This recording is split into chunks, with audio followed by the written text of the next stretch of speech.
Cortez, Barangay Dilapad, headed by Barangay Captain Yagmar L. Romualdez. Wala pa yung nilabas?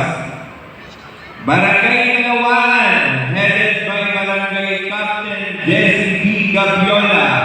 Yan, kumakain ko. Barangay Kapasigan, headed by Barangay Captain Jennifer R. Marcelo. Ang Kapasigan. Yes, sir.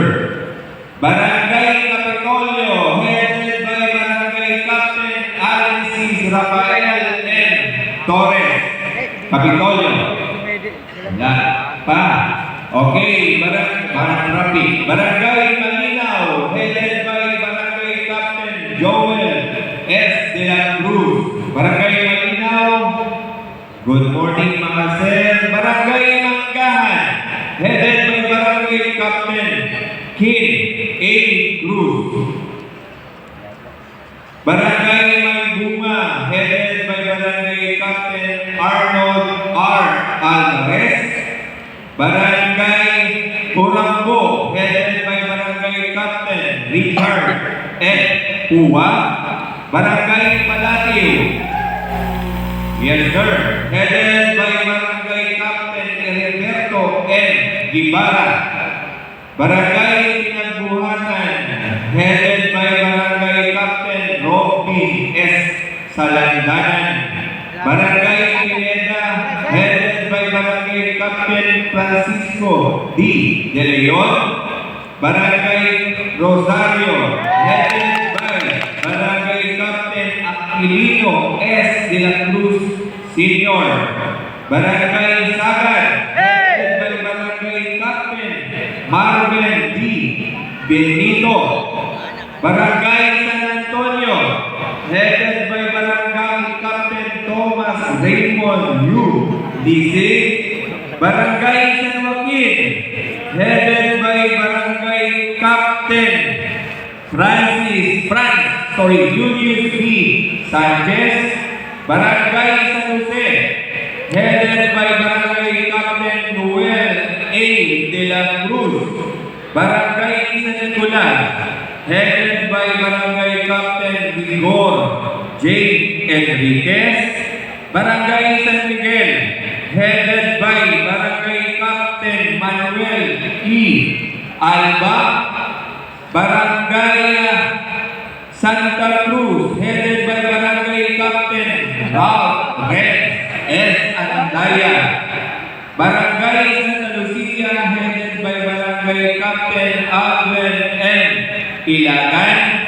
Barangay Santa Rosa, headed by Barangay Captain Arzel P. Umipit. Barangay Santo Tomas, headed by Barangay Captain Amelia L. Raimundo. Barangay Sumila, headed by Irma R. Gomez. Barangay Hugo, headed by Barangay Captain Gloria P. Cruz. Barangay Santolan, Gagbayan. Mga kapwa ko, kabarangay sa lungsod ng Pasig, ina-acknowledge po natin. At dito na po at dumating na po ang masipag, mabait na congressman ng lungsod ng Pasig. Palakpakan po natin, Congressman Roman Romulo.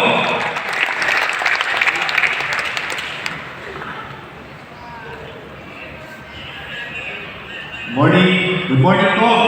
Okay. So, siguro bago tayo mag-start, bigyan po natin ng pagkakataon, palakpakan po muli natin para magbigay ng kanyang mensahe. Ang pag-ibig ng konsehan ng lungsod ng Pasig, Congressman Roman E. Romulo.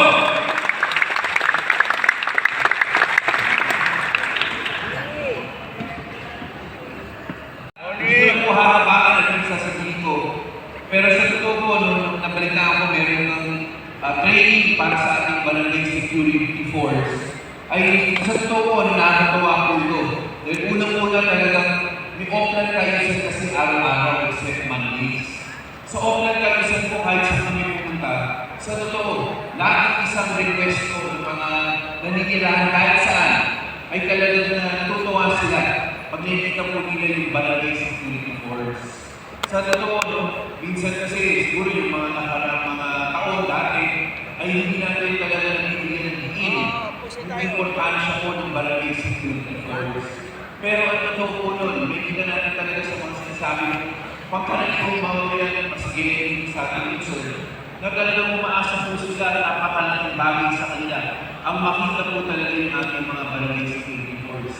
Pero, naiintindihan rin po natin eh, may mga lugar po na hindi naman masyadong malaki, masyadong malawak po yung area, pero hindi naman sasapat yung numero ng barangay security force natin. Kaya siguro yung mga pagkakataon na ganito, na pwede pong training, kung may katanungan mamaya kayo, mailabas na rin po, matanong ng maayos para masigurado po natin na hindi rin po alalahanin po sa sarili po rin yung ginagawa ninyo. Kailangan po sigurado rin po ninyo yung karapatan po ninyo, yung responsibilidad po ninyo. Kasi sayang po talaga yung matutulungan nyo dahil iba na rin po talaga ngayon. Inaasahan talaga na hindi po sa optan eh. Natutuwa po sila talaga pag nakakita ng mga barangay security force. Kaya muli po, congratulations, good luck po sa seminar, at sana po, makauwi po kayo dito ng maraming mga aral na magagamit po rin sa ginagawa niyo. Mabuhay po ang PSF, mabuhay po ang PSF.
Yan ang mga kanot.